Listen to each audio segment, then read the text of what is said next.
All right, Kelly J. Patriot. We are here with candidate for Lieutenant Governor David Collenburg, who is a farmer. We're up here in the breadbasket of California. We just had an event today regarding MAHA, would take our California back statewide summit. David, good seeing you again.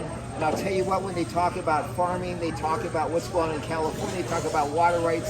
You had a lot to say here today. What do you think about how the event went and the issues that we're discussing here? I love coming down here and getting to be part of anything related to farming. So, it's great. So it was a fun time, and, it was good to talk to other candidates about farming and agriculture and water and what needs to change in the state. So.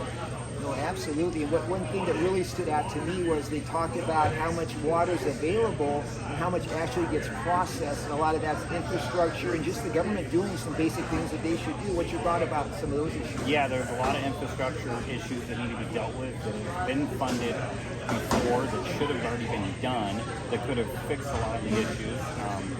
The Sites Reservoir is in the process, so that'll be helpful, but we still need to raise the Shasta Dam. There's other dams that could be fixed and retrofitted. There's a lot of things that could happen very easy with the right people in office. Yeah, exactly. And I think we haven't had good people in office, and what we're finding out today is MAHA. Tomorrow we'll be talking about elections, and part of that problem is people have been getting into office who haven't actually been elected properly into office. So it's kind of a cascading issue when you have people who aren't looking out for the state, aren't looking out for the people. If you come into California and get elected as lieutenant governor, what do you plan on doing? And obviously you mentioned supporting the governor, but what are you looking to do specifically? Yeah, so obviously lieutenant governor doesn't have any executive power unless you're acting governor when the governor is out of state or some other temporarily. So, so other than that, you sit on numerous boards. You sit on the Public Lands Board. You sit on the University of Regents, the Economic Development.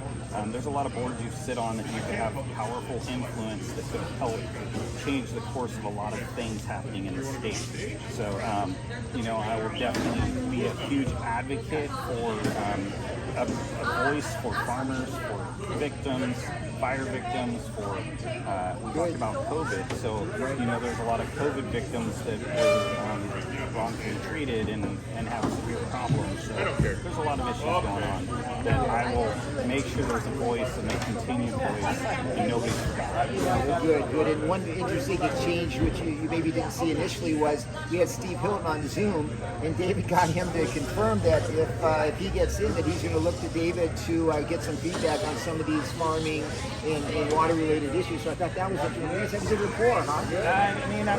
I've been around a while. No, there you go. In a good way. In a good way. And and I've been just communicating with these guys, every candidate, and talking to them about agriculture. It's very important to me. It's very important to the state, and it's very important to the people. So I'm going to make sure every candidate, I don't care what party you are, that you are fighting for agriculture just like me, and I'm looking for a seat at the table because it's important that farmers have a seat at those tables. I absolutely agree, because the food is coming from those farmers. So we need people who have knowledge and experience in those areas. And as someone mentioned earlier, these people getting elected have educational backgrounds and other backgrounds that are completely unrelated to the positions that are getting elected. So David Collenburg is pushing issues for California, for the people, relating to farmers and all those good things. So I wish you luck, David. As I mentioned to you, my dad grew up on a farm in Iowa, corn, soybean, hogs, and cattle.